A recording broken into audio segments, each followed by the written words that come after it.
রবিবার দুপুরবেলা কি রান্না করলাম এটাই তোমাদের সঙ্গে শেয়ার করছি। Sunday special blog. আশা করছি ব্লগ ভিডিওটি তোমাদের খুব ভালো লাগবে।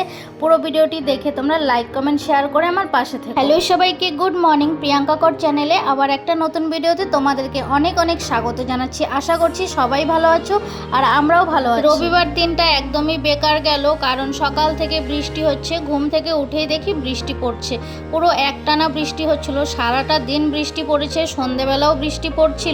রাস্তাঘাটে প্রচুর জল, তোমরা দেখেই বুঝতে পারছো। চলো একটু রান্না বান্নার ব্যবস্থা করা যাক। এখন বৃষ্টির মধ্যেও বরকে পাঠিয়েছিলাম বাজারে। বাজার থেকে দেখো মাছ নিয়ে এসছে। মাছ কিন্তু আমি অনেক আগেই ধুয়ে পরিষ্কার করে হলুদ নুন মাখিয়ে রেখেছিলাম। আজকে ভেবেছিলাম কাতলা মাছের ঝোল করব আলু আর টমেটো দিয়ে, কিন্তু না, বরমশাই বলল ঝাল করো, ঝোল খেতে একদমই ইচ্ছে করছে না।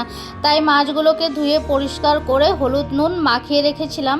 কড়াই দেখো তেল দিয়ে দিয়েছি। তেলটা দিয়ে এখন মাছের পিসগুলো সব ভাজা করে নিচ্ছি। বাইরে তো প্রচুর বৃষ্টি হচ্ছে, কিন্তু তাও আজকে খিচুড়ি রান্না করা যাবে না। মাঝখানে একদিন খুব বৃষ্টি হয়েছিল, সেদিন আমি খিচুড়ি রান্না করেছি। তাও আমার বর বলছিল খিচুড়ি কেন রান্না করলে। আমাদের ঘরে খিচুড়িটা শুধু আমি আর আমার ছেলে খেতেই পছন্দ করি, তাই আজকে আর খিচুড়ি করা যাবে না। রবিবার, তার মধ্যে প্রথমবারের মাছগুলো সব ভেজে তুলে নিলাম বাটিতে।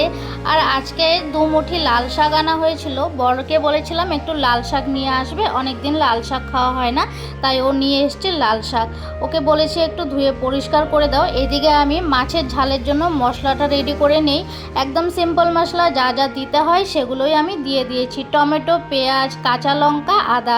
বরকে বলেছি একটু লাল শাকটা ধুয়ে পরিষ্কার করে দাও। মশলাটাকে পেস্ট করে নিলাম। কড়াইয়ে আবার একটু তেল দিয়েছি। তেলটা দিয়ে এখন মশলাটা সুন্দরভাবে কষিয়ে নেব। তার মধ্যে দিয়ে দিলাম একটু হলুদ গুঁড়ো আর একটু দিলাম জিরের গুঁড়ো।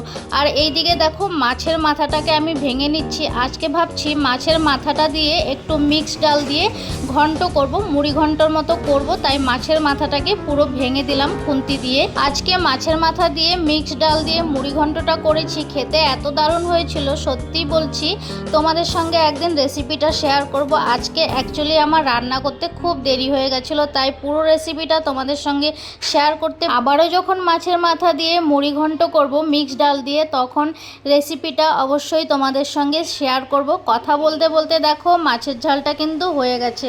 দেখতে কত দারুণ লাগছে, খেতেও দারুণ হয়েছিল। কিন্তু আজকে যে মুড়ি ঘন্টটা করেছিলাম মাছের মাথা দিয়ে, এটা সবচেয়ে বেশি টেস্ট হয়েছিল খেতে।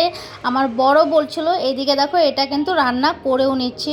ভিডিওটা আজকে বড় করতে পারলাম না বেশি, নামিয়েও নিলাম। দেখো মাছের মাথা দিয়ে মুড়ি ঘন্ট তোমাদের দেখে কেমন লাগছে অবশ্যই কমেন্টস করে জানিও। সবার লাস্টে এখন একটু লাল শাকটা ভাজা করে নেব, যার জন্য দেখো কড়াইটাকে আবার ধুয়ে বসিয়ে দিলাম। দিয়ে দিলাম শুকনো লঙ্কা আর রসুন। শুকনো লঙ্কা আর রসুন ফোড়ন দিয়ে তারপর লাল শাকটা দিয়ে দিলাম। এর মধ্যে এখন দিয়ে দিলাম সামান্য হলুদ আর নুন। লাল শাকটা দেখো ভাজা হয়ে গেছে। ভিডিওটা বেশি বড় করতে পারলাম না, কেমন লাগলো অবশ্যই কমেন্টস করে জানিও। যারা আজকে নতুন দেখছো আমার চ্যানেলে ভিডিও, তোমরা কিন্তু অবশ্যই আমার চ্যানেলটিকে সাবস্ক্রাইব করে পাশে থেকো। রবিবার দুপুরে রান্নাবান্না কমপ্লিট। আবার দেখা হবে নতুন একটা ভিডিওতে। টাটা।